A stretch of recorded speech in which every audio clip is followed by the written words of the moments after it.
आज 25 जून 2026 की रात्रि पैर के 4 बजे से पूर्ण साहब द्वारा रचित बीजक पाठ का पाठ बीजक साहब द्वारा किया गया। तत्पश्चात उन्होंने सतगुरु कबीर साहब द्वारा रचित बीजक की रमेनी 3 का 1 नंबर, 2 नंबर, 3 नंबर और 4 नंबर लाइन का टीका किया। इसी क्रम में सतगुरु कबीर साहब द्वारा रचित बीजक की रमेनी 3 की 1 नंबर, 2 नंबर, 3 नंबर और 4 नंबर लाइन का टीका जो पूर्ण साहब ने किया वो प्लस मैं अपने विवेक से बताने की कोशिश करूँगा। सभी ध्यान से सुने। प्रथम आरंभ कौन को भयो, दूसर प्रकट किन सो ठयो। इसमें सतगुरु कबीर साहब बताते हैं अभी कि सबका प्रकाश, सबका प्रकाशक ज्योति स्वरूप चैतन्य जीव की इच्छा रूपी नारी से ब्रह्मा विष्णु महेश नामक 3 पुत्र उत्पन्न हुए इत्यादि उत्पत्ति का रहस्य प्रथम द्वितीय रमेनी के अंदर बता दिया। अब भूत भौतिक सृष्टि की उत्पत्ति तथा उत्पत्ति करने वाला ईश्वर को मानने वालों से पूछते हैं कि पृथ्वी आदि 5 भूतों में से सबसे पहले किसकी उत्पत्ति हुई, पृथ्वी या आकाश। और भूत संबंधी भौतिक देहधारी मनुष्य हैं, उनमें से पहले किसका आरंभ हुआ, और मनुष्य या अन्य किसी खाने का कौन सी का पहले हुआ, पहले मनुष्य पैदा हुआ था या दूसरे कोई जीव हुए थे। यदि किसी तरह हुआ उत्पन्न तो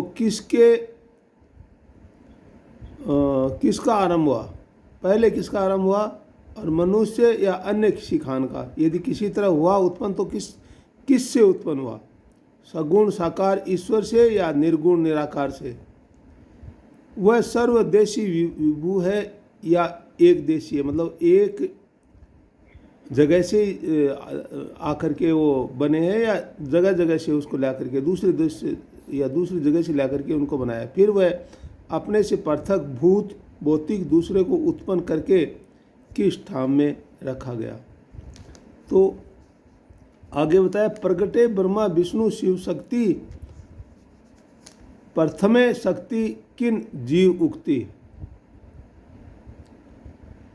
तो जगत में का रचने वाला दूसरा किस मुकाम पर स्थिर हुआ इत्यादि। यह प्रश्न के पश्चात सतगुरु स्वयं संभव प्रमाणित प्रकट व्यवहार को दिखलाते हैं कि जब मानवीय सृष्टि का आरंभ होता है उसके प्रथम आरंभ में उक्त इच्छा रूप गायत्री शक्ति से ब्रह्मा विष्णु महेश विशेष नाम पर रूप धारण कर प्रकट हुए और होते हैं। पुनः इतर नवजीव नर जीव निज उक्ति शक्ति से पहले उनकी भक्ति करी और करते हैं, अथवा ब्रह्मा आदि भी किसी को अपने ऊपर मानकर युक्तिपूर्वक भक्ति करी। ये वार्ता पुराण आदि ग्रंथों के अंदर दिया गया है। उसके बाद में बताया कि प्रकटे पवन पानी और छाया बहु विस्तार की प्रगति माया प्रकटे अंड पिंड ब्रह्मंडा पृथ्वी किन नो खंडा। तो इसमें इसके बाद में पवन पानी और छाया इनका जो दुर्भाव हुआ, फिर माया का कार्य या माया की स्वयं विस्तार पूर्वक प्रकट हुई। तत्पश्चात ब्रह्मांड के अंदर अंड पिंड प्रकाशित हुआ और पृथ्वी के 9 खंड प्रकट हुए, अर्थात पृथ्वी का 9 भाग किया गया। तो आज की जो ये 4 लाइन है इसमें सतगुरु कबीर साहब ने वही चीज़ समझाया है कि जो रमेनी 1 और 2 नंबर रमेनी है उस दोनों रमेनी के अंदर पहले जीव की उत्पत्ति हुई वो तो बता दिया, लेकिन अभी ये प्रश्न उठता है कि पहले पृथ्वी जो प्रकट हुई या तो उसके अंदर वो जो पृथ्वी प्रकट हुई वो कैसे उत्पन्न हुई, एक जगह से ही उत्पन्न हुई या जगह जगह से सामान ला करके लाया गया, और फिर वो सामान लाया तो उस सामान को रखा कहाँ, और उसके बाद में जो जीव पैदा हुआ उनमें पहले मनुष्य पैदा हुआ या दूसरे योनि के वो पैदा हुए, ऐसा प्रश्न उठता है। और उसके बाद में जो गायत्री शक्ति थी उससे ब्रह्मा विष्णु महेश उनकी जो रचना बताई गई, तो ये जो तीनों ये जो उत्पन्न हुए थे ब्रह्मा विष्णु और महेश, इनकी जो उत्पत्ति है ये पुराण आदि जो ग्रंथ है उनके अंदर इसके बारे में चर्चा की गई है, ऐसा इसमें बताया गया।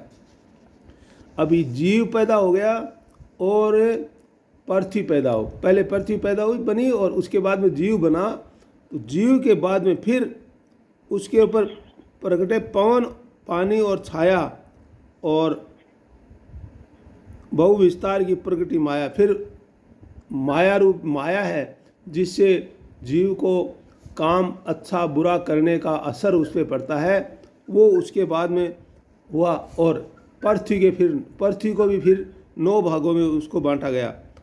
तो ये इस प्रकार से जो ये रचना की गई है उस रचना के बारे में और धीरे धीरे शुरू से और अभी तक पहुंचाया गया है कि पृथ्वी के 9 टुकड़ों तक पहुंचा दिया है। आगे कल इसको देखेंगे, आगे इससे आगे और क्या होता है वो फिर कल बताएंगे इसके बारे में। तो ऐसा आज की जो 4 लाइन है इसमें सतगुरु कबीर साहब ने समझाने की कोशिश की है। जी गुरु जी।